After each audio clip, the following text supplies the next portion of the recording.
पक्षी हूँ मैं, काला पक्षी हूँ मैं, चोरी करना काम है मेरा, कालू कौआ नाम है मेरा, कालू कौआ नाम है मेरा, ला ला ला ला ला ला ला ला। ऐसे ही कालू कौआ गीत गा रहा था। उसे कोई आवाज सुनाई देता है, बचाओ बचाओ, मैं झाड़ियों में फंस गई हूँ, कोई मुझे बचाओ, मेरी मदद करो। आवाज सुनकर कालू कौआ झाड़ियों के पास आता है और उसे एक कौवी झाड़ियों में फंसी हुई नजर आती है। तुम तो मेरी जाति की हो, तुम यहाँ कैसे फंस गई हो? कौवे, मुझे यहाँ से बाहर निकालो, मैं बताती हूँ सब। फिर कालू कौवा अपने सोच से कांटेदार झाड़ियों को हटाता है और गोरी कौवी को बाहर निकालते हैं। हाँ, मैं बच गई, मैं बच गई, मैं यहाँ से भोजन लेने आई थी, मेरे पंख इन कांटों में फंस गया था। सुंदर कौवी, ये तो कांटे थे, अगर कोई कुएं में भी गिरी होती तो मैं बचा लेता तुम्हें। तुम बहुत ही बहादुर हो, बहुत अच्छे भी हो। वो तो मैं हूँ, मेरे माँ मुझे कालू शेर कहा करते थे, क्या तुम मुझसे शादी करोगी? ये सुनकर गोरी कौवी चुप हो जाती है। मगर माँ मेरी शादी हमारे पड़ोसी कौवे से करवाना चाहती है। शादी तुम्हें करनी है, जाकर बता दो माँ को कि मुझे कालू मिल गया है। कालू, मैं बात करती हूँ अपनी माँ से, सागर वाले पेड़ पर घर है हमारा। ये कहते हुए गोरी कौवी वहाँ से चली जाती है। ऐसा कभी भी नहीं होगा, तुम्हारी शादी मैं भूरे कौवे से ही करूँगी। मगर माँ, उसने जान बचाई है मेरी, मैं उसे पसंद करती हूँ। जान बचाई तो क्या तुम अपनी जान ही दे दोगी? भूरा कौवा बहुत अच्छा है, हमारा पड़ोसी है, वो बहुत मेहनती है। माँ, वो भी बहुत मेहनती है, सुंदर है, काला रंग है, मेरे रंग की तरह। मैं तो शादी कालू कौवे के साथ ही करूँगी। माँ अपनी बेटी गोरी कौवी को बहुत समझाती है, मगर गोरी नहीं मानती। जिंदगी तुम्हारी है, जैसे तुम्हारी इच्छा। बूढ़े बेटा, मैंने बहुत समझाया गोरी को, मगर वो मानने को तैयार ही नहीं है। वो कहती है कि वो उस अजनबी कौवे से ही शादी करेगी। माँ जी, आपने मुझे बेटा कहा है, मैं पड़ोसी हूँ आपका। अगर गोरी मुझसे शादी ना करे तो फिर भी मैं आपका ऐसे ही ख्याल रखूंगा। मैं बहुत मजबूर हूँ बेटा। दूसरे दिन कालू कौवा दूल्हा बनकर आता है और गोरी कौवी को बिहा कर ले जाता है। दुल्हन जी, ये लो सेब और अनार खाओ। तुम्हारे साथ बारात लेकर कोई भी तुम्हारा दोस्त नहीं आया, क्या तुम्हारा कोई दोस्त नहीं है? सब जलते हैं मुझसे, सब जलते हैं। मैं बहुत मेहनती हूँ, इसलिए सब जलते हैं मुझसे। गोरी फल खा लेती है। कुछ दिन गुजर जाते हैं। पहले पहले तो कालू कौवा किसी न किसी तरह गौरी के लिए भोजन ढूंढकर ले आता और उसका ख्याल भी रखता, मगर अब आहिस्ता आहिस्ता कालू जी का तेवर बदल रहा था।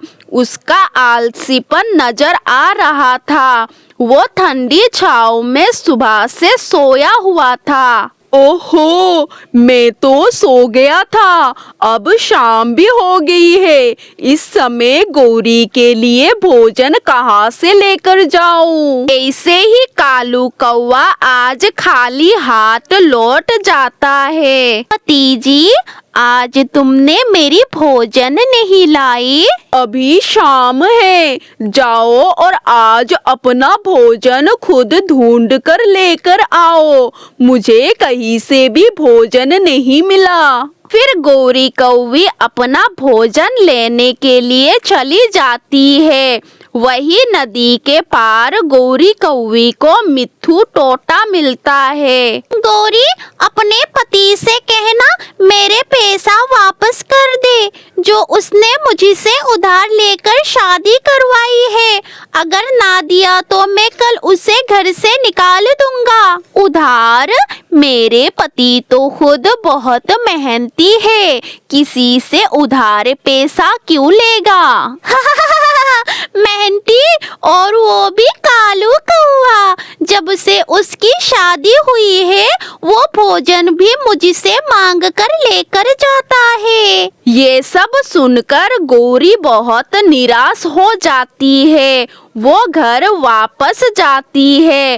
रात हो गई थी। भतीजी, क्या सच में आप आलसी कौवे हैं?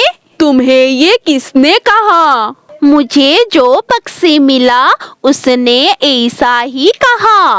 वो मिट्ठू तोता अपने पैसे मांग रहा था। उसने कहा, अगर तुमने उसके पैसे ना लौटाए तो वो तुम्हें घर से निकाल देगा।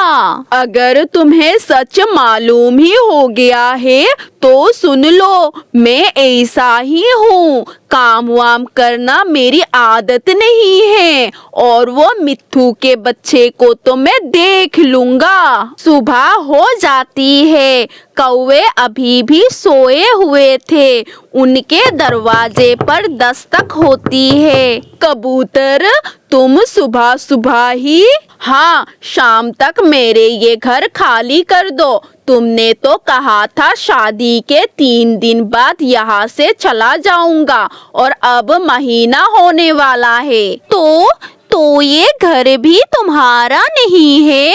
ये घर मेरा है।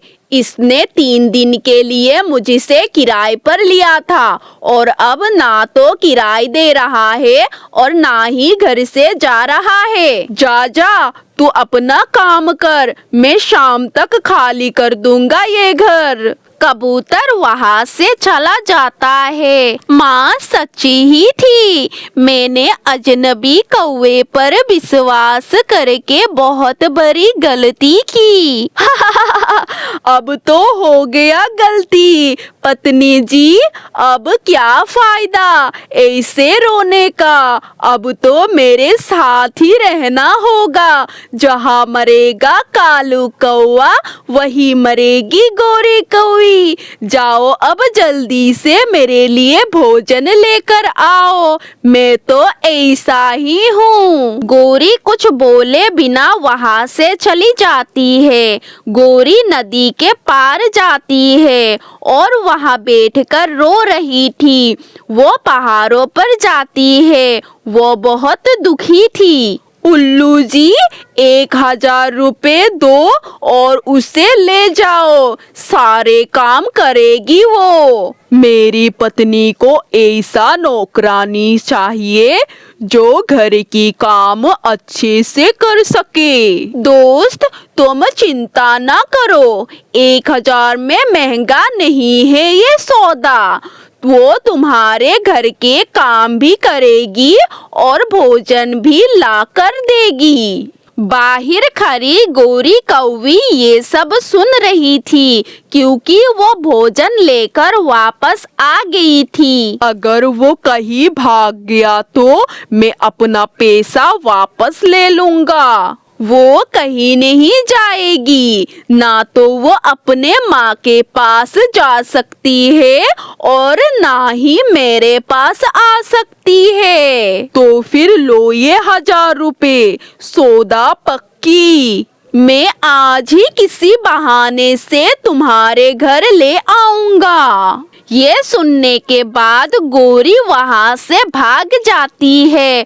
वो अपने माँ के पास चली जाती है। माँ, माँ, वो मुझे उल्लुओं को बेच देगा। माँ, वो बेच देगा मुझे। कौन कौन गोरी, कुछ बताओ तो बेटी। मेरा पति कालू कौवा। माँ, मैंने बहुत बड़ी गलती की उससे शादी करके। वो तो बहुत आलसी है, काम छोर है और उसका घर भी अपना नहीं है। माँ, मैं बहुत मुश्किल से भागकर यहाँ आई हूँ। इतने में ही उनके पड़ोसी बूढ़ा कौवा भी आ जाता है। गोरी, आप आई हो, बताया ही नहीं। मैं तो माँ जी के लिए फल लाया था। ये सुनकर गोरी बहुत शर्मिंदा होती है। हाँ बूढ़े बेटा, फूले हुए पक्षी हमेशा लौटकर घर ही आता है।